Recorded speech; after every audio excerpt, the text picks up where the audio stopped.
സഹനസഭ സഹിച്ചുകൊണ്ടിരിക്കുന്ന സഭയാണ്. ആത്മാക്കൾ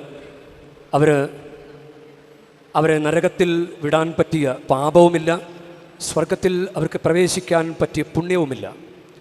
അതുകൊണ്ട് അവർ ഒരിടത്താവളത്തിൽ ശുദ്ധീകരണ സ്ഥലത്ത് അവരായിരിക്കുകയാണ്.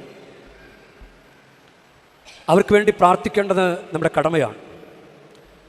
ജീവിക്കുന്നവരുടെ കടമയാണ് അവർക്ക് വേണ്ടി പ്രാർത്ഥിക്കുക.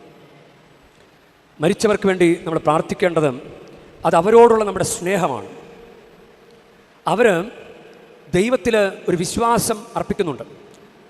അന്ത്യദിനത്തിൽ പുനരുത്ഥാനത്തിൽ ഉയർപ്പിക്കും എന്ന് ഈശോ പറഞ്ഞിട്ടുണ്ടല്ലോ. അപ്പോൾ അവർക്ക് ദൈവത്തിലുള്ള ഒരു വിശ്വാസം ഉണ്ട്. ദൈവത്തിലുള്ള വിശ്വാസം. ഇനി നമ്മൾ പ്രാർത്ഥിക്കും എന്നുള്ള പ്രത്യാശയും അവർക്കുണ്ട്.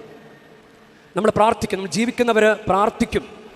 നമ്മൾ പ്രാർത്ഥിച്ചവരെ കരകയറ്റും. അവർക്ക് സ്വർഗത്തിലേക്ക് പ്രവേശനം നമ്മുടെ പ്രാർത്ഥന വഴി ലഭിക്കും എന്ന് അവർ വിശ്വസിക്കുകയാണ്. അതുപോലെ തന്നെ അവരോടുള്ള സ്നേഹത്തെ പ്രതി നമ്മൾ പ്രാർത്ഥിക്കേണ്ടതുണ്ട്. നമ്മളെ പോറ്റി വളർത്തിയ മാതാപിതാക്കൾ, ബന്ധുമിത്രാദികൾ, സഹോദരങ്ങളൊക്കെ മരിച്ചുപോയവരുണ്ടാകാം. അവർ നമ്മളോട് ചെയ്ത കടമകളെ ഓർത്ത് അവർക്ക് വേണ്ടി പ്രാർത്ഥിക്കേണ്ടത് നമ്മുടെ ഉത്തരവാദിത്തമാണ്.